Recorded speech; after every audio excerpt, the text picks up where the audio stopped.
Bloomberg Audio Studios. Podcasts, radio, news.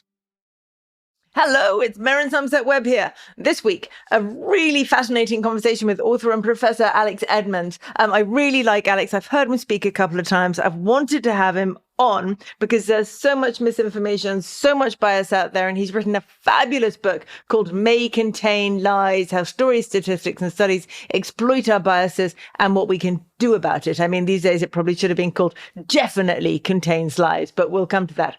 The book looks at how our biases cause us to fall for misinformation over and over again and tells us what we can do about it, which is something we all really need to know. But first, we have not forgotten John. We always start this show with a really fascinating conversation with Money Distilled author John Stepek. Sign up for his newsletter if you haven't already. John, Merryn. Interest rates. I know I said this was a really fascinating conversation, but interest rates, oh my God, so boring, right? Yeah.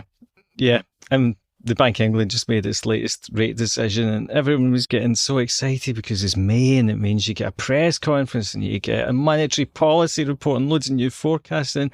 Oh my goodness, it was dull. Yeah. When you say everyone was getting excited, you didn't mean that, did you? That was kind of your little joke. Well, the problem is it's a news event. It is a news event. And I mean, like, I've been on telly more today than I have been in the past kind of like month. And it's basically just saying, I love it when you're on telly, John. So do the fans. Somebody tweeted me yesterday saying, I nodded to him this morning saying, what a handsome young man. I told him he needed an eye test. It's, Face for radio. Exactly. Face for podcast. Anyway. Face for podcast. That's what we say these days. Right. Absolutely. Anyway, so the Bank of England have kept the bank rate at, do you know what? We're going to talk about this another day. But everyone just says bank rate. MPC kept bank rate. There should be a the in there. The bank rate. It's the same as when people say shares, blah, blah, blah. It's not shares, it's the shares. People are constantly missing it out. Makes me upset. Anyway, bank rate has been kept at 5.25%, which is roughly where it's been for ages. And everyone expected, this is the boring bit, almost everybody voted for no change, although one extra person voted for change. Last time it was 8-1, right? This time it was 7-2. Just a slight change. Yeah. I mean, it's ever so slightly more dovish, if that's the right word, than things were. And it probably means that, my gut feeling is if the European Central Bank cuts early next month, as it's expected to do, and if the inflation figures for the next couple of months come in roughly in line with forecasts, then the bank will probably cut in June.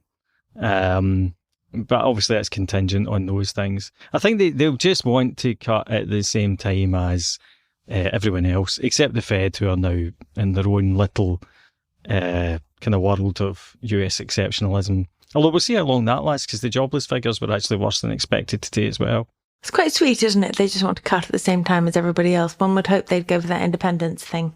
Anyway, yes. The key point that we need to make here, isn't it, is that when we talk about the Bank of England cutting, and I know we say this on pretty much every podcast, but it's so important, I'm going to say it again.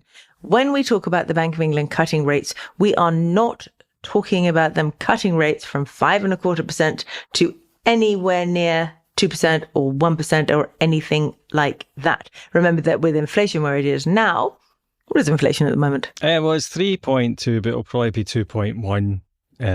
Okay, so we're still well over the target. So real interest rates, i.e. inflation-adjusted interest rates, are still pretty low. And the idea here is that this level of interest rates, somewhere between 4 and 5%, is normal. If we end up going lower than that again, it'll be because something awful has happened. You don't want interest rates to go below 4% again. It suggests bad stuff's going on, right? So do not expect, when we talk about cuts, do not expect that to mean that your mortgage rate is going back to 1.5%. It just isn't. And that's really the important thing. From a personal finance point of view, that is kind of all that matters. We've had some house price numbers out recently as well, haven't we, John? So, with us knowing, I think really knowing that interest rates and hence mortgage rates aren't going to fall very dramatically from here, we're seeing some weakening in the housing market. How's it looking? Yeah, I think that is interesting because over the first quarter of this year, mortgage rates have actually gone up. So you could get a Best Buy 5-year fix for around about 3.8, 3.9%. And now you're going to struggle to get below 4.2%. It's not much of a change, but it is an increase. And so actually monetary policy has tightened for consumers this over the last quarter, first quarter of this year. And in turn, I can see how that might actually be making a few people, although I'm basically bullish on the UK economy from here, I can see how some people might be tightening their purse strings because maybe in December they thought, oh, it's good, we're off to the races again. Whereas now they're like, oh, actually, wait a minute, my mortgage is going to cost more than I expected. Or if I want to buy a house, I'm going to have to save up more than I expected.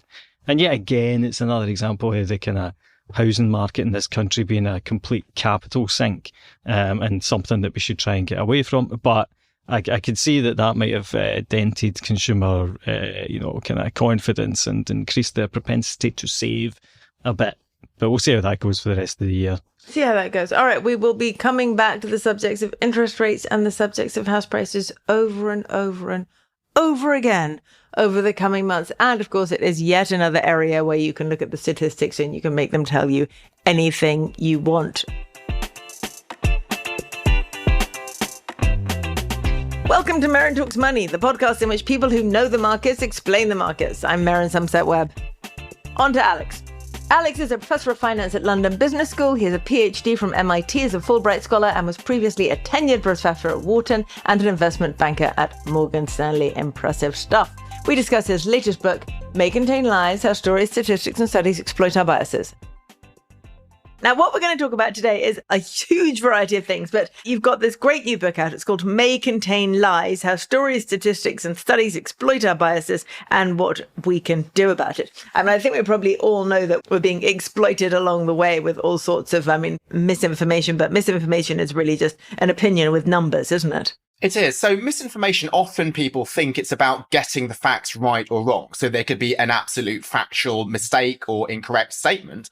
But what I'm trying to highlight is that even if the facts are 100% accurate, they could still be misleading. So we could have a fact which is one cherry-picked example, which is not representative, or we could have a correlation that people sell as a causation, even though it's some other factors which are driving both effects. Mm-hmm. So there's one of the things you talk about in the book is the variety of things that we must be aware of when we're looking at a piece of information, or we think is a piece of real information, when we're looking at what we think is a fact, when we're looking at the results of what we think is an unbiased study. And the first and most obvious one, which of course everyone knows about, is confirmation bias. If you think you know something already, you think you feel strongly about something one way or another, then you tend to only look at information that backs that up and dismiss all information that doesn't follow the bias you already have. We're all guilty of that, right? It's almost impossible not to be guilty of it. Absolutely. And the reason why we're all guilty of this is it's deeply wired into our brain.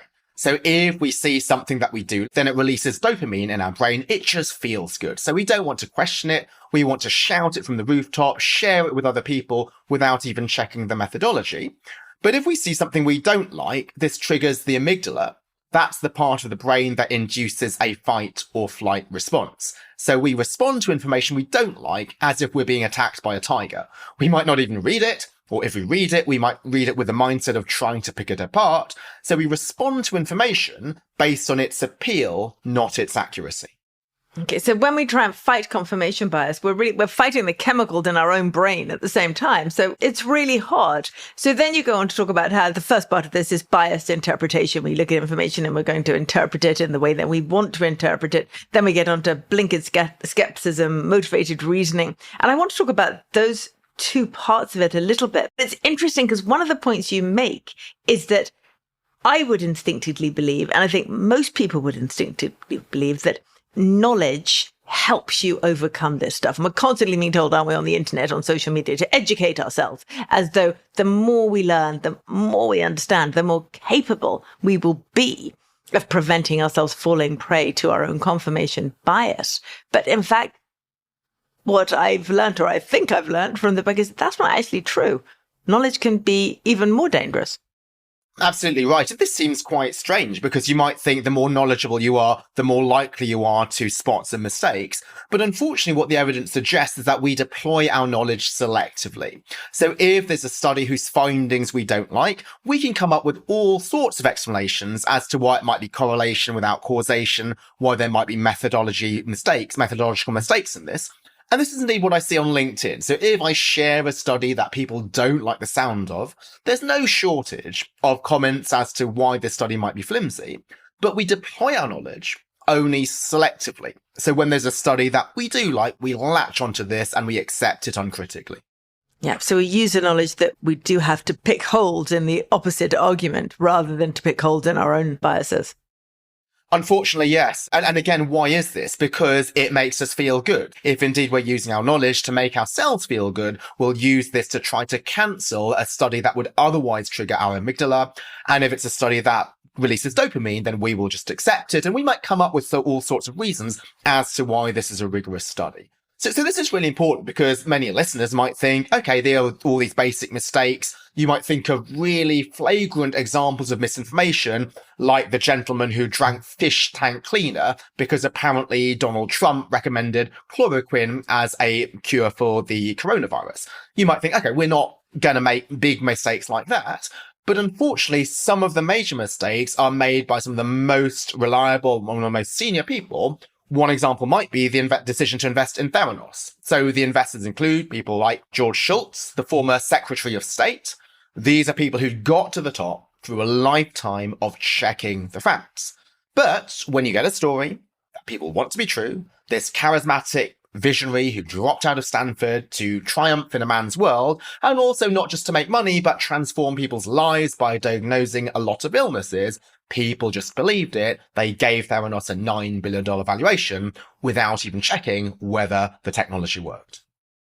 And this was absolutely extraordinary, wasn't it? They were told that there was a black box and that would do the thing, and they didn't have to worry about anything else. They didn't look for proper data. They didn't look to see even the proper accounts, did they? They genuinely saw nothing. Even people sitting on the board. It was the most extraordinary example of people wanting to believe something because they so badly wanted it to be true. That's all it was, right? Absolutely. And actually, some people did ask for the accounts. And when they were not given the accounts, they just invested anyway. So they just said, okay, we don't really need this. Is such a success story. We're just getting in the way and hindering the process by asking for some extra information. They really wanted it to be true. And these are leading investors, leading politicians fell for this mistake. It's interesting. You give another example right at the beginning of the book. I mean, actually, even in the introduction, about CEO pay and the gap between CEO pay and overall pay, so the relativity of pay within an organization. And you talk about how your own work was misinterpreted because someone wanted it to be the other way around, and that was misinterpreted at the very beginning. You tell us about that, because that's very topical in the UK at the moment. Yeah, so this is a pretty striking story. So a few years ago, I was summoned to testify in the House of Commons because there was an inquiry on corporate governance prompted by some scandals like BHS and Sports Direct. And because this is a big thing, I thought I'd get to the session early and swat up on all the questions the committee might ask me. And when I was in the earlier session, I heard the witness say something which sounded noteworthy. They claimed that the smaller the gap between CEO pay and worker pay, the better the company performance, so greater equality is good for employee morale. And that's actually consistent with some of my own work, which looks at the benefits of treating employees fairly, so I really wanted it to be true. But being a self-respecting academic, I couldn't just take the witness's word for it. I wanted to look it up for myself. So I looked at the study which they were citing, which I could see because they had submitted some written evidence. And then the study seemed to say completely the opposite. The lower the gap between CEO pay and worker pay, the worse the performance. And it suddenly dawned on me what had happened. What the witness had done was they quoted a half-finished study when I was looking at the finished version, which had gone through peer review and corrected out its mistakes. And so I think this teaches us two things. So number one, any piece of evidence, even if it's something submitted to a government inquiry, and this actually got published by the House of Commons afterwards, it is prone to biases. It can have mistakes. It's written by humans, and humans might be biased. And number two, it highlights how you can almost always find some evidence to support what you'd like to support, even if it's been overturned because it's a half-finished study. So here, the witness in question was the Trades Union Congress. They had a strong public position against high CEO pay, so they latched onto a study because it found the result they wanted, which was that high pay gaps were bad. So we often hear these phrases, evidence shows that, research finds that, studies prove that. Studies can prove almost anything. You can find any study to support whatever you want to support. So what matters is the quality of the study, not just its existence. Interesting. Now, there's a lot of talk in the papers in the UK at the moment about exactly this, about FTSE 100 bosses in particular being underpaid relative to their US counterparts, and how important it is that we should try and get CEO pay up in the UK before they all disappear to the US, where they can earn piles more money and have much better, particularly long-term incentive plans. Given the work that you've done and what you know about this, does that seem reasonable? Should it be that we should just, as shareholders, all of us should give up on getting cross about top executives earning too much and just say that the more they earn, the better, because that incentivizes them to be better CEOs and UK companies will become better run, and maybe that will close the valuation gap in itself? Or is that pushing it? That's what my research tends to suggest, and it's also not just my research, but the research of a general body of scholars who look into this. So what should the goal of CEO pay be? So one goal will be to keep CEO pay down, under the idea that's at the expense of shareholders. Anything that you pay the CEO comes out of long-term returns. But that assumes what I'm calling the fixed pie mentality. That suggests that the value that a CEO creates is a fixed pie. Anything that you give to the CEO is at the expense of shareholders. But in fact, the pie can be grown. Evidence suggests that if you have a properly incentivized CEO, one who owns a large amount of skin in the game, then this improves firm performance by 4 to 10 percentage points. Well, that's a huge amount of money. If you compare that to the average amount of CEO pay compared to firm value, it's peanuts. It's something like 0.1%.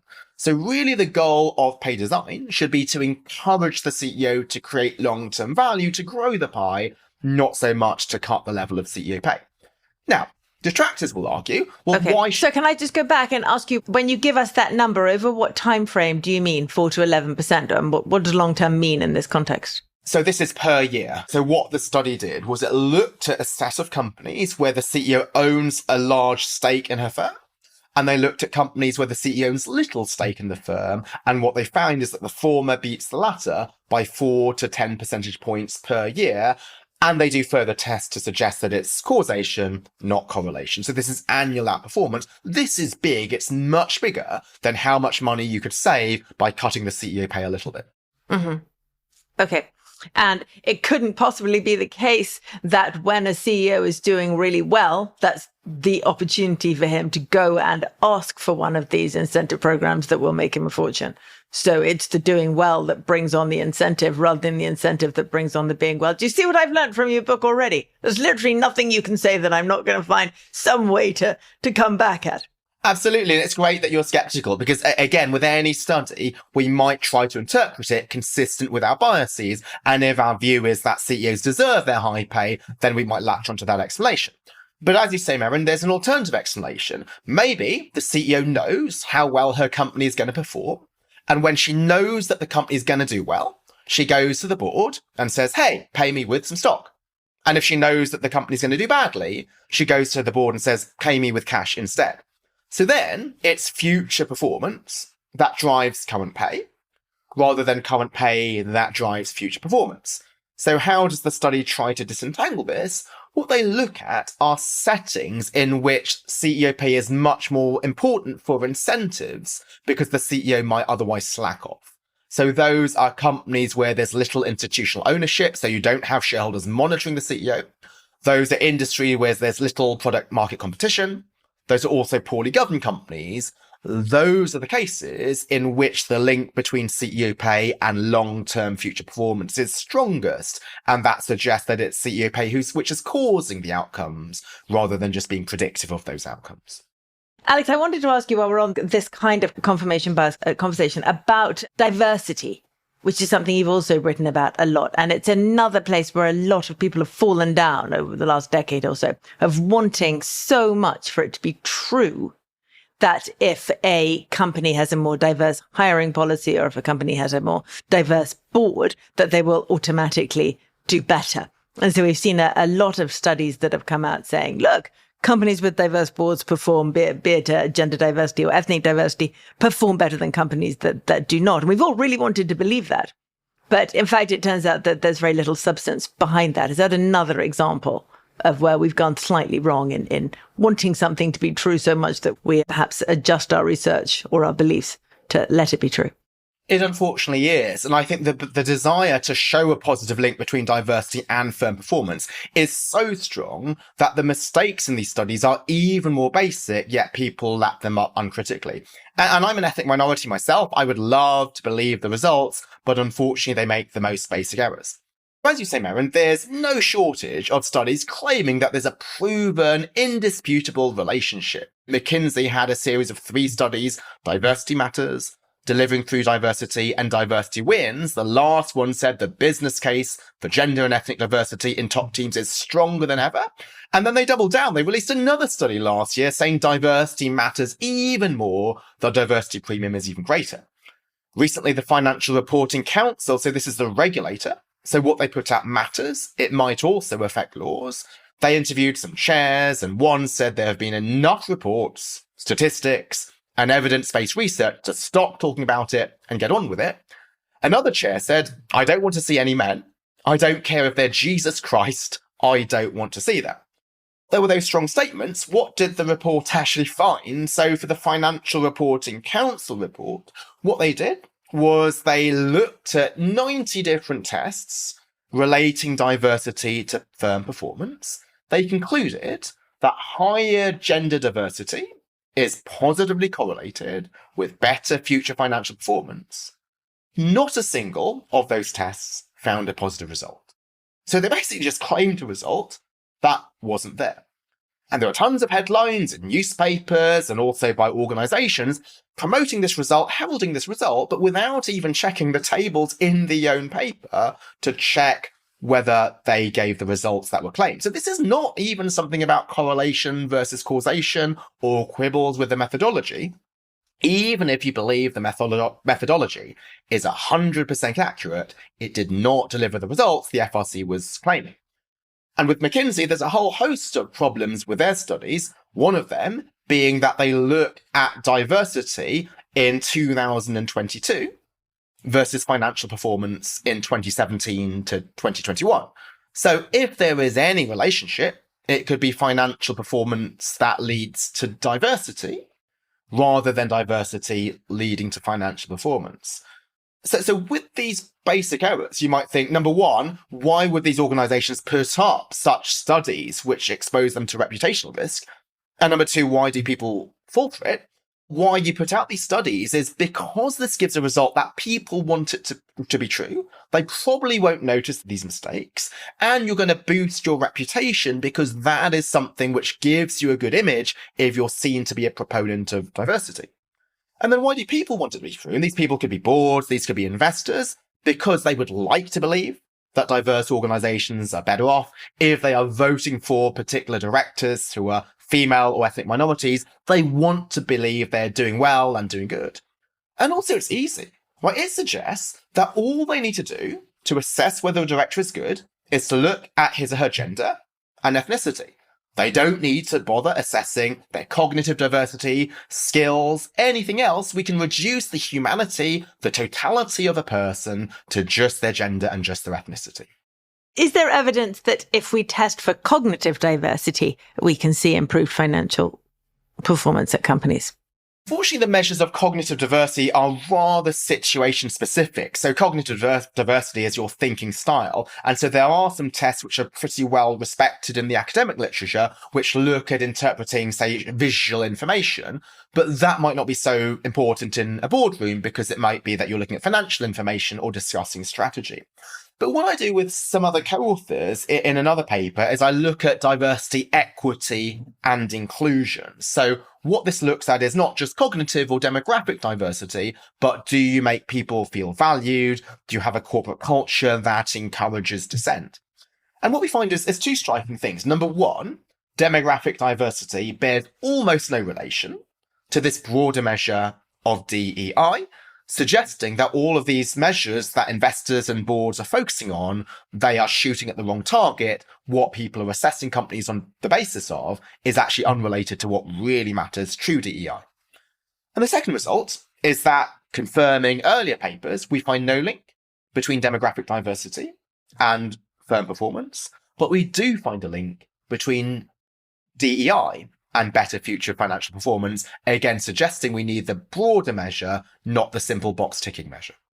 Now, can we extend what we've just been talking about across the ESG spectrum as a whole? Because one of the other things that's been a big part of the investment world over the last decade has been this idea that ESG, this sort of rather vague thing that encompasses everything that anyone might feel is vaguely good, that ESG, if you can invest in companies with good ESG metrics, you will outperform. That's been taken as a given until relatively recently. Last couple of years, I think the faith is beginning to fall away, and we're seeing much lower inflows, in fact, quite big outflows from some of the ESG areas. So is it the case that a lot of those studies were not really very well done as well? It is, unfortunately, and why, again, I say unfortunately, Merryn, is that I would love these studies to be true. So I am generally a proponent of ESG. I think we all would. We would all love them to be true. Wouldn't it be wonderful if you could somehow prove that doing good could bring better financial performance automatically? That would be great. Of course, everyone would love to believe that. Yeah, you could save the planet, you could save the dolphins, you could save the coral reefs, and also get lots of money at the end. You don't need to deal with awkward things such as trade-offs between financial and social value. And again, this is, I think, why a lot of these studies have resonated and been widely shared. And they make the most basic errors. So again, let me not go over correlation causation, because that's something which was true in diversity. But one particular problem with ESG is, as you mentioned, Merryn, it's really difficult to measure. And so many of these measures are actually pretty much performance measures anyway. So if you claim that ESG is linked to performance, it's circular. So one example is this book called Firms of Endearment, which is widely circulated, often quoted at me when I'm having discussions on this topic. And what they wanted to look at was the performance of companies with, quote, humanistic performance, meeting the needs of stakeholders other than shareholders.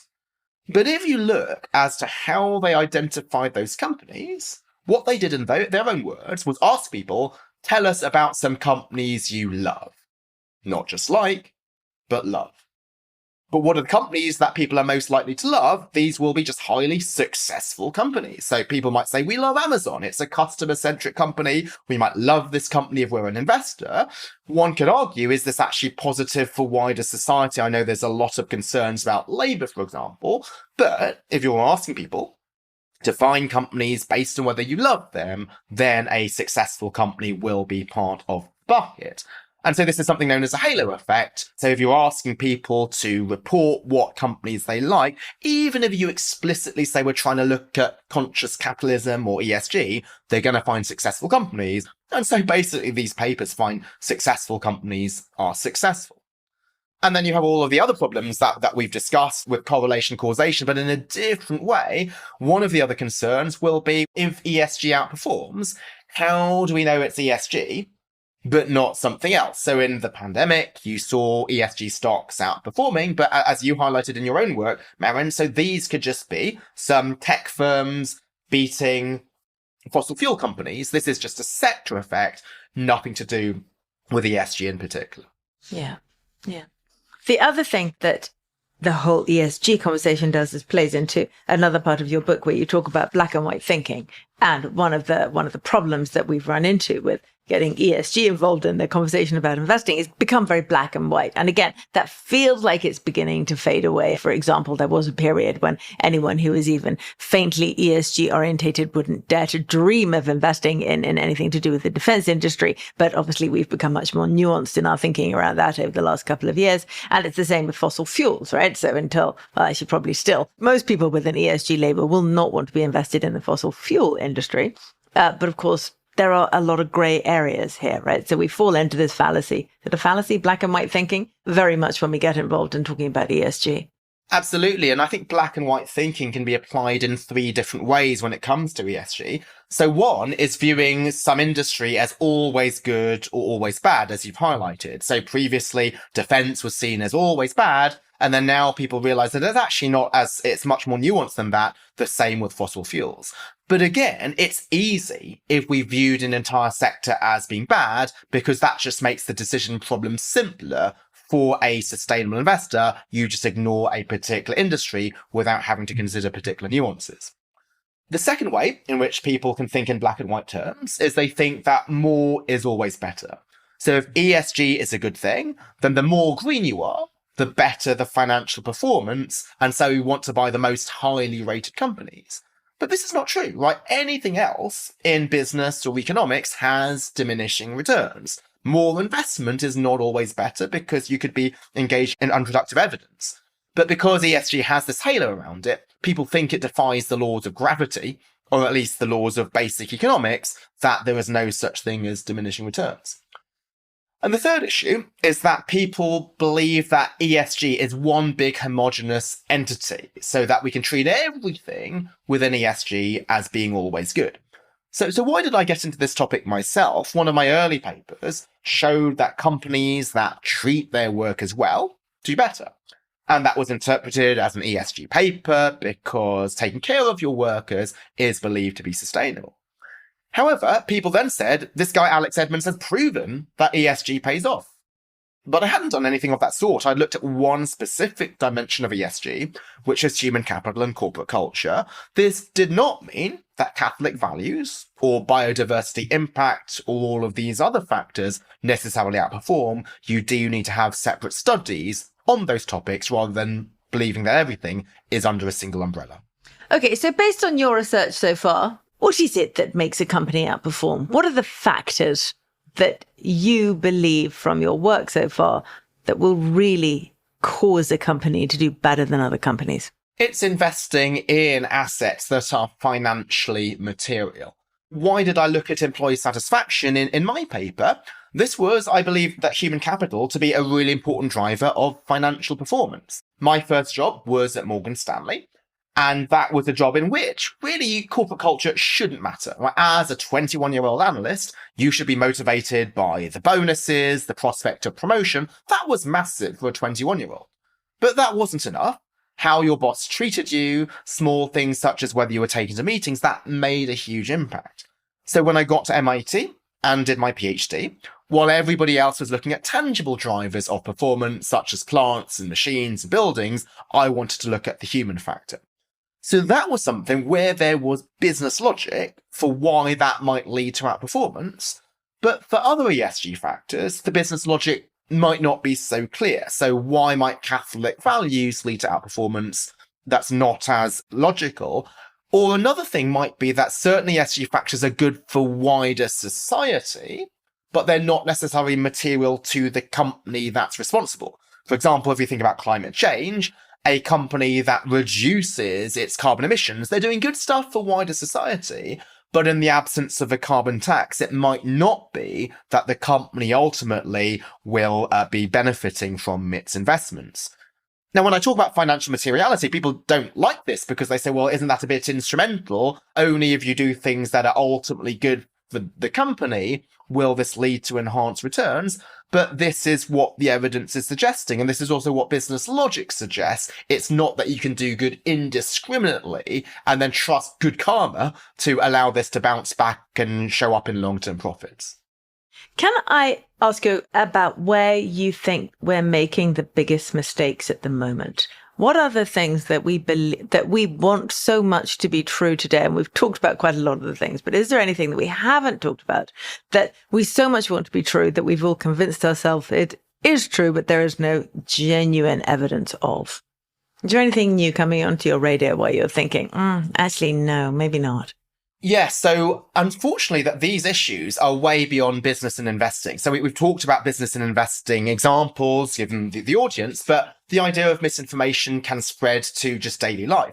So one example is the effect of breastfeeding on child development. So before my wife and I had our son, we went to a National Childbirth Trust course, which was otherwise excellent. but it highlighted the importance of breastfeeding. It cited some World Health Organization studies claiming that you need to exclusively breastfeed, no formula, no water, no other liquids, for the first 6 months. Why? Because there's conclusive evidence that breastfed children have higher IQ, also higher performance on physical and health outcomes than not breastfed participants. And again, this plays into confirmation bias, because confirmation bias needn't be as strong and as ideological as something like diversity or sustainability.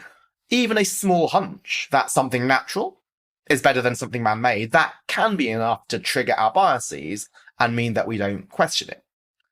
But then when you look into the data a little bit more deeply, what you find is that breastfed children are just different from non-breastfed children on a whole range of other dimensions. So they tend to have a better, more supportive home environment because breastfeeding is really tough.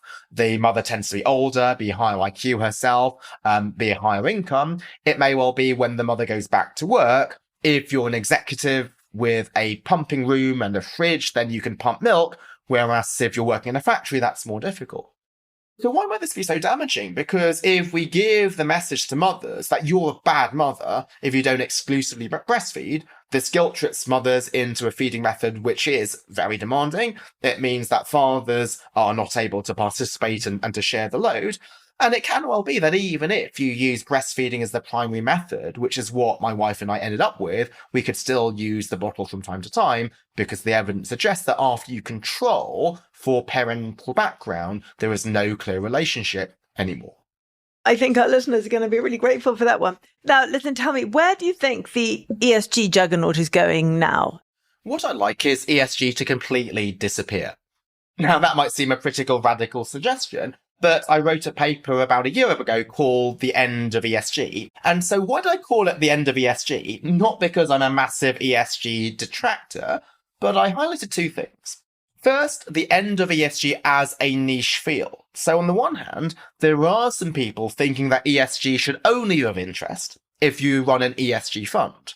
But if indeed I'm correct, and things like employee satisfaction, or as you're suggesting, Merryn, factors like governance, can improve long-term shareholder returns, then those are not just for ESG funds, that's for any fund. So I think that the ESG label has unfortunately made it quite niche, and some of the culture wars that I see in the US are a bit surprising to me, because why do some Republicans want to ban consideration of ESG factors when some of these factors might indeed be financially material? But the second part to the end of ESG is the end of it as something which has special treatment. Often it's put on a pedestal compared to any other driver of firm performance. So if a fund was to invest in some companies with poor ESG credentials, they might get cancelled in the media, whereas if they invested in companies with a poor strategy or poor capital allocation, they might not get the same pushback. As you suggest, ESG has become this magic word when it's not really clear why they all belong together. The governance is something which is beneficial for shareholders, the ENS, that's beneficial for wider society, and they may conflict with each other, because if you close down a polluting plant, that's good for the environment and it's bad for workers. So I don't even know why ESG came up as a term to begin with. We don't have a term for PIC, which is productivity, innovation, and culture. Just any investor knows that productivity, innovation, and culture are good things to look at when investing in a company. Any board knows that they also need to assess these factors. And so this is why I want ESG to disappear as a term, so that investors and boards just view it as part of managing or investing in a company. Important to consider these factors, rather than being really special, that they should get more priority over everything else, or they should be dismissed as only being relevant for ESG types of people. I wonder if I could just ask you to give our listeners a couple of top tips on how to think better. What are the things to look at? And one of the things that I took away from the Better on Thinking Smarter is if you're looking at a study in a newspaper, for example, and thinking, oh, that sounds good, think to yourself, would that newspaper with its own biases have published the opposite opinion if that had come out? I thought that was a useful way to start looking at things. That's indeed one useful one. And I think another useful tip is if there's a result that we really like the findings of, to imagine that the study had the opposite result and think about how we try to knock it down. So why is that useful? So if you go back to the start of our conversation, we highlighted how smart people can use their intelligence, but they only use it selectively for studies they dislike. What I try to encourage is for you to activate that discernment for a study that you do like. So let's give an example. Let's assume that we saw a study finding that sustainability is linked to lower financial performance. If you're a sustainability supporter, how would you try to knock that down? You might say, have they controlled for industry? Maybe this was now a period in which energy outperformed tech. Or how long was the time series? Maybe you just looked at the start of the COVID pandemic, and that's only 1 month. We need to look at 10 years. Now that you've highlighted some potential objections, see if those objections still apply, even though the study finds the result you do like. So if a study finds that sustainability is linked to higher performance, ask, did they control for industry? How long is the time period? Could this just be luck? Alex, before you go, this might not be your area, but I do ask everybody. And if you've listened to the show before, you'll know I ask everybody. So you may even be ready. You're a very careful thinker, obviously. Have you looked at Bitcoin? Do you own Bitcoin? And if I were to give you the choice between owning Bitcoin or owning gold over a decade-long period, which do you think you would take? I am a big listener of the show, and you used to have Bitcoin, gold, and cash, and I would have always plumped for cash because cash I at least understand. Unfortunately, that's now been removed, so it's more tricky. But I will go for gold. No, I'll put it back in. I will put it back in. I took it out because it was so boring. It's just not quite interesting enough. It felt better when it had to be a very clear choice between two things, neither of which might be any good. But anyway, let's say I haven't put cash back in for you. I'll accept your answer as cash, but then take a second answer. If I took cash out, where would you go? I go for gold because I can see that gold does have fundamental value. You can use this as jewelry, for example, whereas the fundamental value of Bitcoin, that could indeed be zero. You might think this is the ultimate definition of a bubble, an asset whose worth is entirely what other people ascribe to it as its worth. So fundamentally, I don't see this as potentially having any value. So I would always choose gold rather than Bitcoin. Okay, brilliant. Thank you very much. Thanks so much for having me on, Merryn.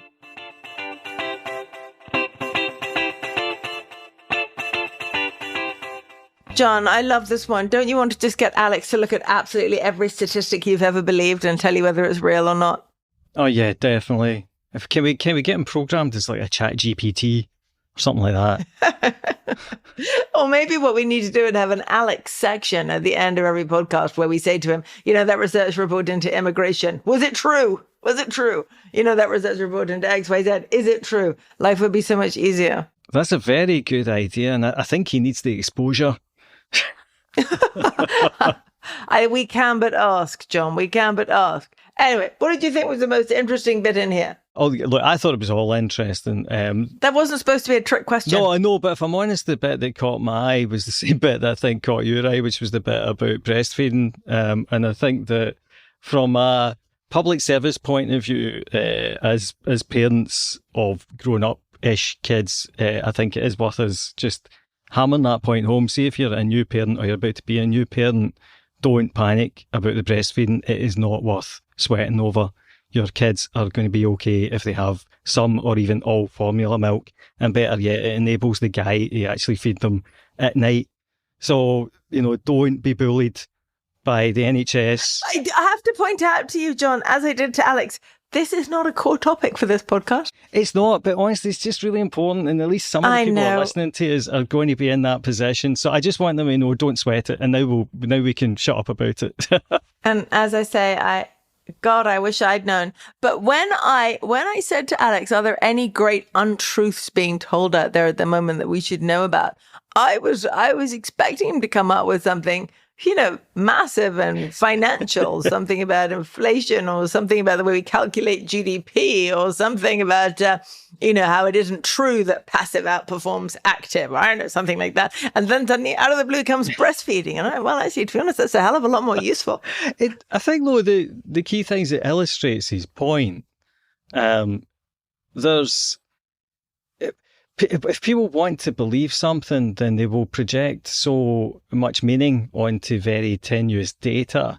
And then, as he said, the flip side is completely true as well. It's like you will pick apart even a resoundingly scientific study if it doesn't show what you want it to show. And I think the one tricky thing is, certainly from a big picture point of view and the wider world, I don't know how you actually get over that, because most of the time these things are being driven both by, a combination by emotion and kind of sunk costs, where people have believed something for so long they're not willing to change their mind.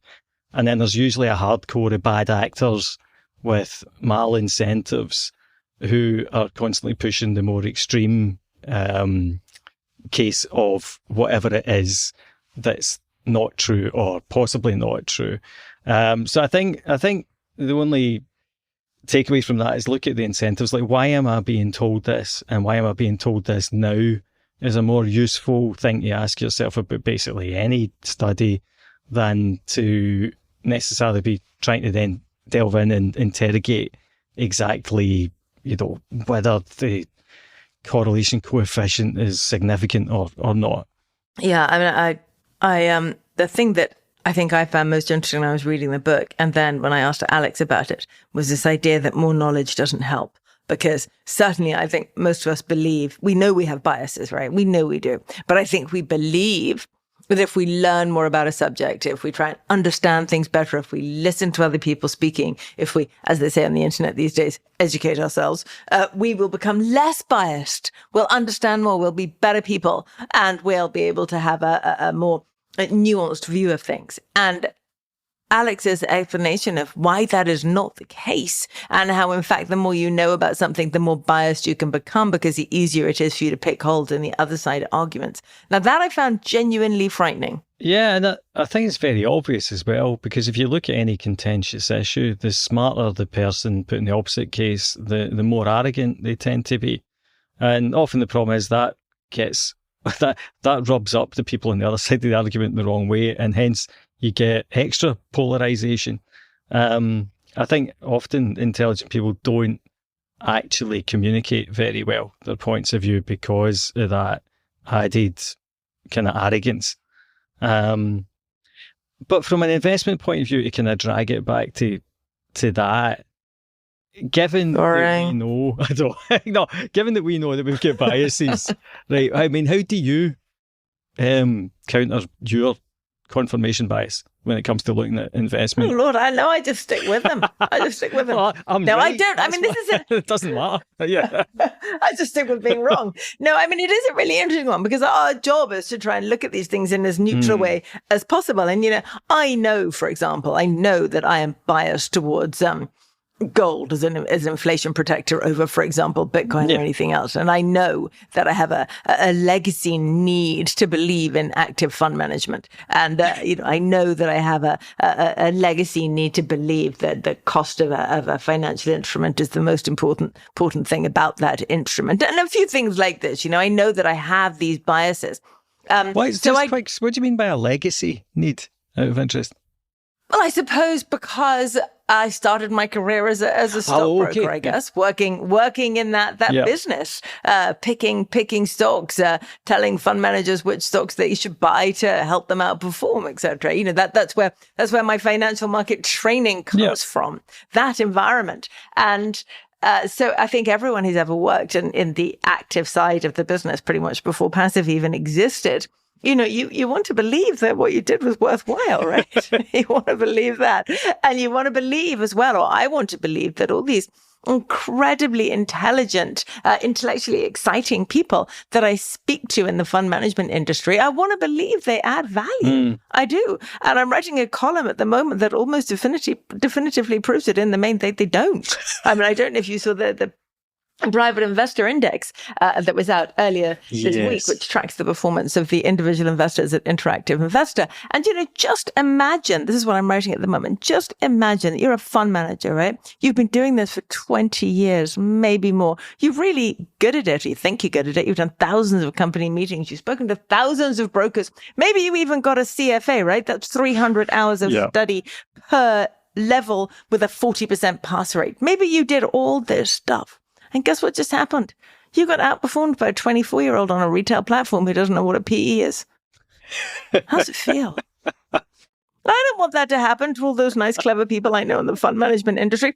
Anyway, so, you have these biases, but, it's our job, and I think you do it well, and I hope I do it reasonably well, to recognize what it is that you want to believe and try and make sure that you don't let that affect the way that you work. But it is not easy. Yeah, it's not easy. And I think from a practical point of view, the one thing that maybe I've learned is if you find like a trusted or a broadly trusted source, and this comes back to what Alex is talking about, then like, for example, the Office for National Statistics, it's like in the old days, before the 2008 crisis particularly, and in the immediate aftermath of it, if a bit of data from the ONS didn't confirm my biases, I was always looking into the guts of it to see if I could find a reason why it was wrong. And the thing is, of all the data you get in the UK, this stuff has been around for a very long time. They do mess about with it, and they do kind of, change the series and things like that. But broadly speaking, it's about as neutral as you're going to get. So if it's been going against you for the last 6 months, say, or the last 3 months. Maybe you're wrong. Yeah, maybe you're wrong, and maybe you should start taking it at face value. Alex did actually change my opinion on something. Oh. Not just a discussion we had on the podcast, but then I then went away and I read some of his papers, and I read some of the papers he's referred to in one of his papers on CEO pay, right? So yeah. I've long held the belief that most CEOs are grotesquely overpaid, be it in the UK or in the US, I mean, obviously very much more so in the US and in the UK. And I've constantly say things like, why should anyone be paid enough to transform the fortunes of their families for generations to come, for running a company that they didn't even set up when they're not an entrepreneur? A couple of million quid is enough already. And I've long believed that to be the case. And Alex managed to make me look at it from a different perspective. That this isn't about lifestyles, that CEOs don't want more money because they want extra private jets, although they probably do. Everyone wants to be the double PJ guy, right? But it's not really about that. It's about feeling that they're treated fairly. And if the guy in America is getting $15 million and they're only getting $2 million, they feel like it's not fair. And someone who feels that they're being treated unfairly doesn't always perform in the way that somebody else does. And I actually thought, well, that's kind of a compelling argument. And it's also true that in the great scheme of a couple of million quid here or there for most big companies is nothing. So Merryn, let it go. And that's a massive change of opinion for me. So, maybe I'm not a lost cause, John. That is a massive change of opinion for you. I mean, you're right. And I was not surprised exactly, but yeah, your recent column about it, I thought, Merryn's mellowed on this one. Or maybe she's just not as close-minded as you thought. Maybe. Okay, here's the challenge. Readers, listeners, those of you who've been reading and listening to John and me for the last decade plus, you know what our biases is. Write in, change our minds. Thanks for listening to this week's Merryn Talks Money. We will be back next week. In the meantime, if you like our show, rate, review, and subscribe wherever you listen to your podcasts. And keep sending your questions, your comments to merrynmoney@bloomberg.net. And as an extra challenge this week, those emails that I want you to send to change our minds about things that we are biased about. This episode was hosted by me, Merryn Somerset Webb. It was produced by Summer Sadi. Additional editing by Blake Maples. Special thanks to Alex Edmans and John Stepek. And back to changing our minds. Please don't make all the emails about Bitcoin. Please, some about something else. Thank you.